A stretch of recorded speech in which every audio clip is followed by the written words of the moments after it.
नमस्कार, आप देख रहे हैं कच्चा चिट्ठा और मैं हूं आपके साथ राजप्रीत कौर। ये राजनीति है जनाब, यहाँ पर कभी भी कुछ भी हो सकता है। बिहार में सत्ता बदलने के बाद लगातार लालू परिवार को तगड़े झटके लग रहे हैं, जिन्होंने लालू परिवार की नींद हराम कर दी है। अब एक बार फिर से लालू परिवार पर मुश्किलों के बादल घिर आए हैं। मन से कुछ भी अनाप शनाप बोलने वाले तेजस्वी यादव अब सुप्रीम कोर्ट में हाथ जोड़कर गिड़गिड़ा रहे हैं, जिसके बाद लालू परिवार की चर्चाएं एक बार फिर से तेज हो गई हैं।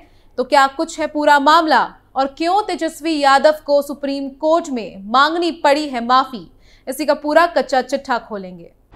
लालू परिवार को फिर से झटका, तेजस्वी ने सुप्रीम कोर्ट में मांगी माफी। बयान की वजह से बढ़ी तेजस्वी की मुश्किलें, सुप्रीम कोर्ट में गिड़गिड़ाए लालू के लाल। गुजरातियों पर विवादित टिप्पणी कर फंसे राष्ट्रीय जनता दल के नेता तेजस्वी यादव ने माफी मांग ली है। जो खबर सामने आई है उसके मुताबिक इस संबंध में तेजस्वी यादव ने देश के शीर्ष न्यायालय में हलफनामा भी दाखिल कर दिया है। इससे पहले यादव ने मामले को गुजरात के बाहर नई दिल्ली भेजने के लिए याचिका दाखिल की थी, जिस पर सुप्रीम कोर्ट ने आदेश सुरक्षित रख लिया था। तेजस्वी ने कथित तौर पर केवल गुजराती ही ठग हो सकते हैं टिप्पणी की थी, जिसको लेकर ये आपराधिक मानहानि के मामले का सामना कर रहे हैं। इसी मामले को उन्होंने विशेष रूप से दिल्ली में स्थानांतरित करने का अनुरोध किया है। न्यायमूर्ति एएस ओका और न्यायमूर्ति उज्जवल भुइयां की पीठ ने तेजस्वी की तरफ से दायर माफी के ताजा बयान को भी दर्ज कर लिया। शीर्ष अदालत ने 29 जनवरी को यादव को अपनी कथित टिप्पणी केवल गुजराती ही ठग हो सकते हैं को वापस लेते हुए एक उचित बयान दाखिल करने का निर्देश दिया था। यादव ने 19 जनवरी को शीर्ष अदालत में एक हलफनामा दायर कर अपनी कथित टिप्पणी वापस ले ली थी। खबर है कि पहले दायर हलफनामे पर शिकायतकर्ता ने आपत्ति जता दी थी, जिसके बाद कोर्ट की तरफ से तेजस्वी यादव को एक सप्ताह के अंदर नया बयान दाखिल करने के आदेश जारी किए गए थे। शीर्ष अदालत ने राजद नेता की याचिका पर सुनवाई करते हुए पूर्व में आपराधिक मानहानि शिकायत को लेकर कार्यवाही पर रोक लगा दी थी और इसे दायर करने वाले गुजरात के रहने वाले हरेश मेहता को नोटिस जारी किया था। मेहता एक स्थानीय कारोबारी और कार्यकर्ता हैं।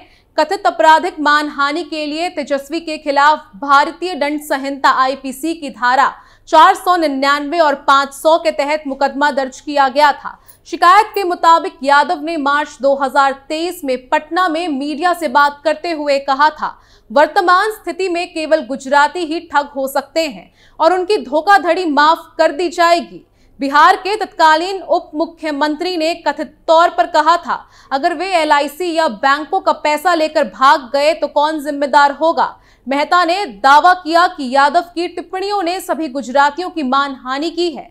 इतना ही नहीं, ये पहली बार नहीं है जब इस तरह से किसी एक विशेष समुदाय को टारगेट करके बयानबाजी की गई हो।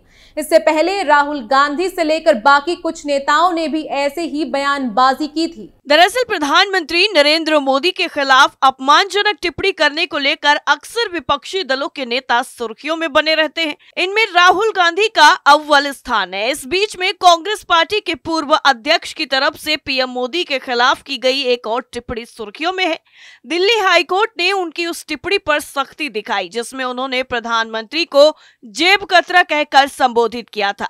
दिल्ली उच्च न्यायालय का कहना है कि कांग्रेस सांसद राहुल गांधी का 22 नवंबर को प्रधानमंत्री नरेंद्र मोदी के खिलाफ दिया गया भाषण, जिसमें उन्हें जेब कतरा कहा गया था, अच्छे स्वाद में नहीं आता है। दिल्ली उच्च न्यायालय ने भारत निर्वाचन आयोग को 8 सप्ताह के भीतर मामले पर निर्णय लेने का निर्देश दिया है। कर्नाटक के कोलार में राहुल गांधी ने साल 2019 में एक बयान दिया था। जनसभा में उन्होंने कहा था कि सभी चोरों का सरनेम मोदी होता है क्या। राहुल के इस बयान के बाद भाजपा विधायक और गुजरात के पूर्व मंत्री पुणेश मोदी ने मानहानि का मामला दर्ज करवाया था। गुजरात के सूरत की अदालत ने इसी साल मार्च में राहुल गांधी को दोषी ठहराते हुए उन्हें 2 साल कारावास की सजा सुनाई थी।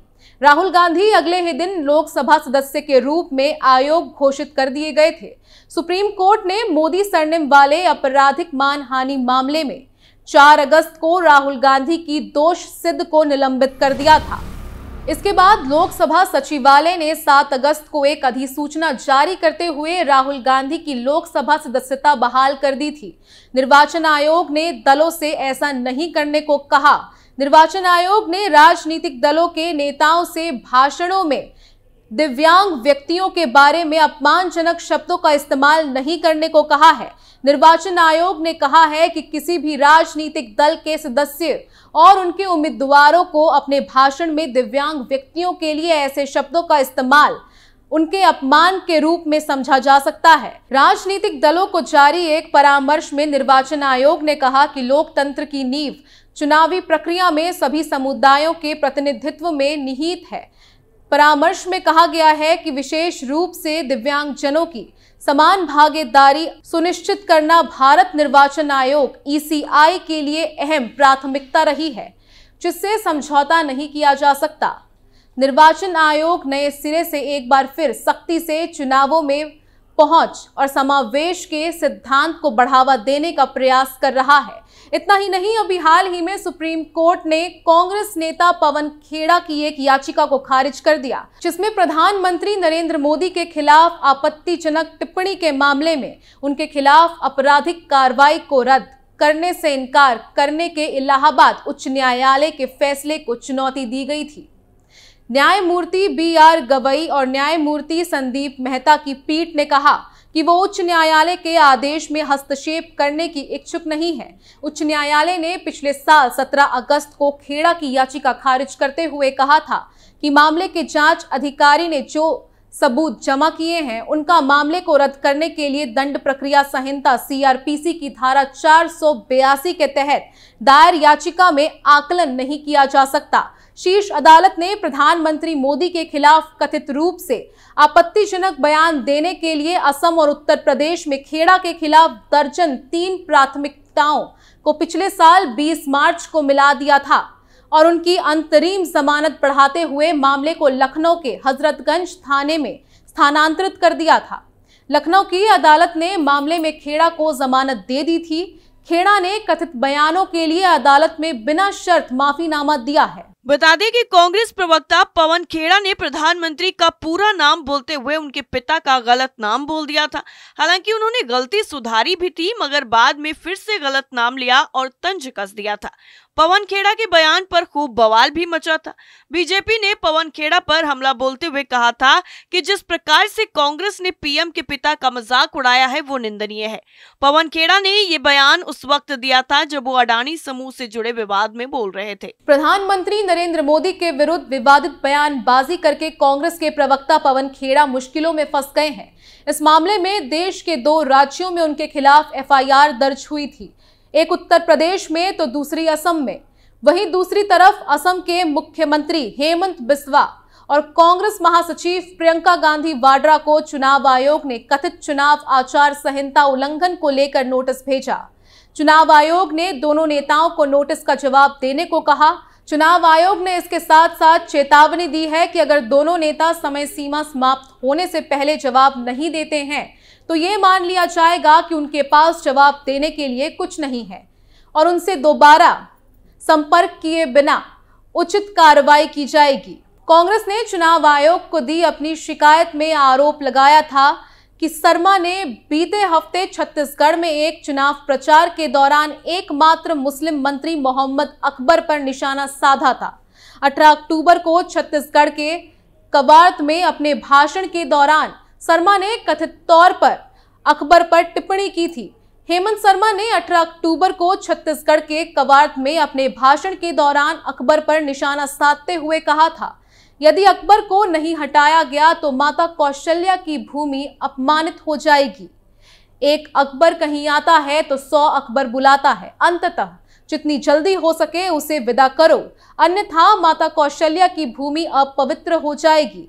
माना जाता है कि भगवान राम की मां कौशल्या आधुनिक समय के छत्तीसगढ़ की रहने वाली थी।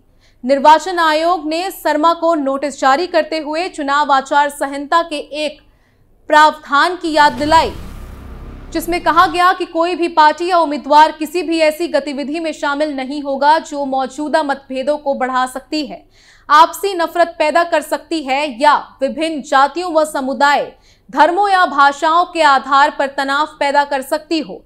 वहीं राजस्थान बीजेपी ने प्रियंका गांधी के खिलाफ शिकायत में कहा कि उन्होंने प्रधानमंत्री नरेंद्र मोदी के खिलाफ गलत बयानबाजी की।